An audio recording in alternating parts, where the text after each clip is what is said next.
Have you ever wondered about the gut brain connection and how it relates to ADHD? If so, stick around because I'm Dana Kay, your ADHD health practitioner, and that's what we're going to be talking about today. Now, before we dive in, I want to invite you to hit that subscribe button if you haven't already done so. That way, you'll never miss any of my videos. I post several times each week about all things ADHD. So hit pause right now and go and subscribe. Have you done that? Okay, so let's dive in. Now, to explain the gut brain connection, I want to start off with some statistics.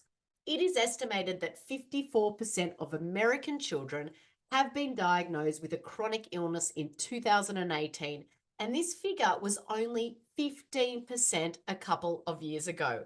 Isn't it just shocking looking at the increase?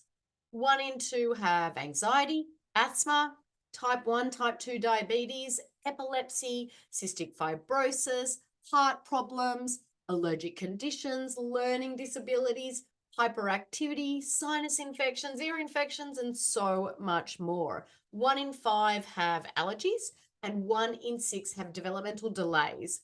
One in 68 have autism. And I think that that's just been revised and it's now one in 42. So, why do you think that this rise has occurred so rapidly? If you have thoughts as to why this might be happening, go ahead and pop those into the comments now. Now, in my professional opinion, it all begins in the gut. 80% of the body's entire immune system is within the gut wall, along with billions of nerve cells and an extensive amount of beneficial gut bacteria. So, all of our children's health is quite literally connected to everything that occurs in the gut. I've got countless families that come to me for guidance with their child's ADHD symptoms.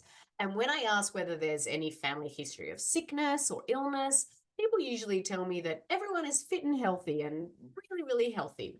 But when I actually press forward and ask whether their child has suffered any diarrhea or constipation, they often tell me that they have. They're surprised to learn that it's not healthy or normal. It might be very, very common, but it's a byproduct of an unhealthy gut. I then ask if the child had been on lots of antibiotics when they were younger, and a massive percentage of children had. I actually wish that I kept a tally of how many kids had actually been on antibiotics in the past out of all the families I've spoken to. It would probably be quite a large percentage. Now, most antibiotics work by killing bacteria or preventing it from growing. Unfortunately, most antibiotics can't distinguish between the good bacteria and the bad bacteria, and that means they can wreak havoc on the gut's healthy bacteria. Now, many people actually suffer lasting changes to their gut flora as a result of taking antibiotics. Okay, so a large percentage of these children have been on multiple rounds of antibiotics, and that is in turn compromising the gut. And when the gut is compromised, it's not a huge surprise to see that these disorders and illnesses are on the rise because, as I mentioned, 80% of the body's entire immune system is in the gut. Now, I just want to tie gut health to the brain and ADHD. Now, what the gut brain connection means is that, in essence, our brains are deeply connected to our gut. So, if our guts aren't functioning well, our brains won't be able to function well either. Now, the brain has many areas involved in gut function, chief of which is the frontal lobe. And it's the area of the brain that talks to the gut via two-way chemical messengers and nerve branches. The frontal lobe is involved in things like attention, focus, executive function, planning, organizing, problem solving. Do any of these areas sound like ones that are affected by ADHD? Drop a comment and let me know in the comments below if you think they do. And look, honestly, I think all of us would say yes. Children with ADHD often struggle with all of these tasks because the frontal lobe is in the brain. Many people are under the impression it's the brain that needs care, when in reality, it's also the gut that's causing problems. Another big factor is that 95% of the body's serotonin and 50% of the body's dopamine is produced in the gut. And these neurotransmitters or hormones are the ones that help us manage emotions, balance mood, and help our cognitive function. And emotional dysregulation is a common symptom of ADHD, but many parents don't realize that this emotional dysregulation actually starts in the gut where the serotonin and the dopamine are made. So the problem is not, the emotions themselves, but the fact that the correct amount of these vital neurotransmitters are not being made in the first place. So by working to improve gut health, many parents of children with ADHD find that the emotional dysregulation problems solve themselves. Now, I like to think of the gut brain connection like this. Have you ever felt butterflies in your stomach because you were nervous about something? Maybe it was a first date or a test or a conflict. These are the perfect examples of the gut brain connection. Our bodies perceive whatever we're nervous about as a stressful situation. And then our brains trigger those raw emotions in the gut, resulting in nausea or those feelings of butterflies. Now, that's the brain talking to the gut. But the reverse is also true. Our guts talk to our brains as well. And so when the digestive system, and specifically the intestinal tract, has a higher level of bad gut bacteria than good, that's called gut dysbiosis, or an imbalance in the gut bacteria.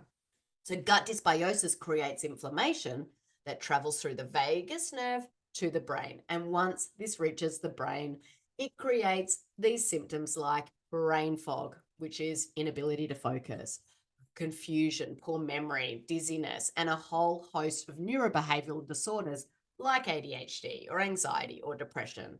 It's kind of like a highway. The gut and brain are constantly sending messages back and forth. Now, when medication is prescribed for ADHD, it's often to treat the symptoms in the brain alone.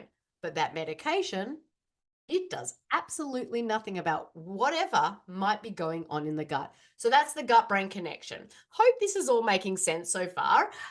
If you've got any questions, go ahead and pop them into the comments so I can come back and answer them for you later. Now, I told you in the beginning that I wanted to share some new research. The reason I love research so much is because it is what eventually led me to where I am today. Now, if you've been following me for a very long time, you might know that when my son was first diagnosed with ADHD, we tried medication. It failed miserably.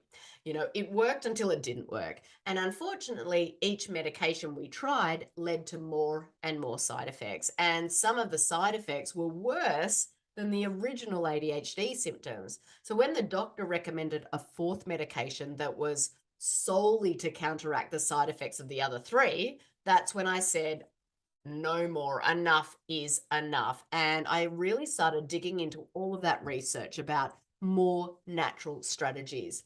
And it was during that time that I first learned about the gut brain connection and the effect of food on ADHD and other similar disorders.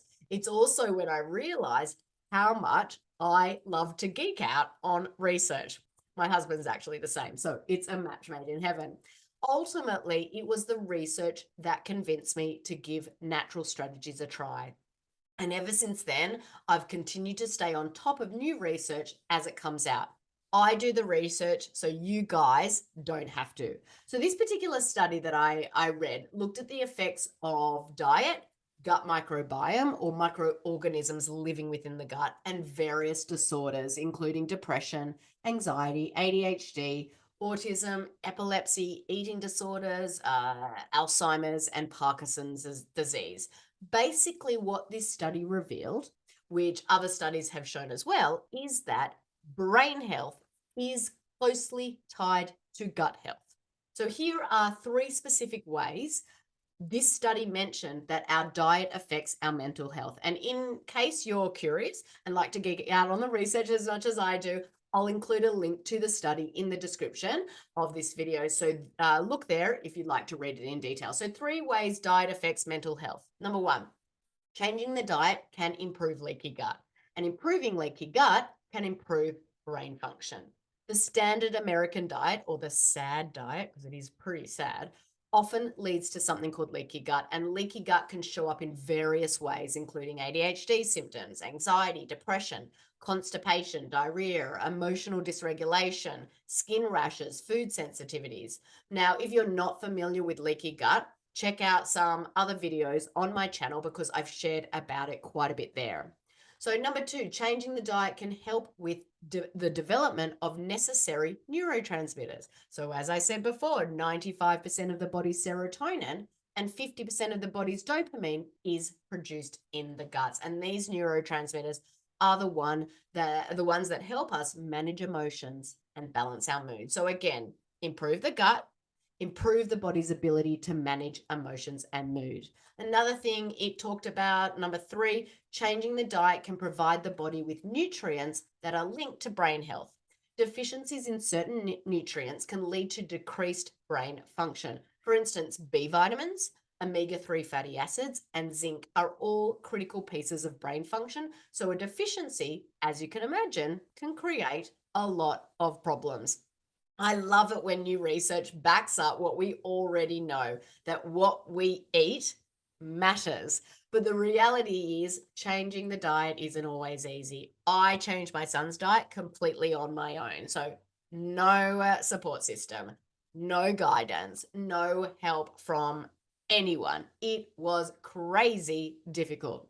I don't want anyone else to have to go through making these changes alone. So, as we finish off this video, I do want to let you know that I have opened up some time in my calendar for any of you who might want to talk about what it would look like to work with us or me or my expert coaches. I'm going to pop a link to book a free call into the description. So, you just click on that link and schedule a call. Hopefully, this information has been helpful for you today, and hopefully, it opened your eyes and was very insightful. If you've got any questions whatsoever, send them my way, drop them in the comments. I'm always happy to help. Take care. Bye for now.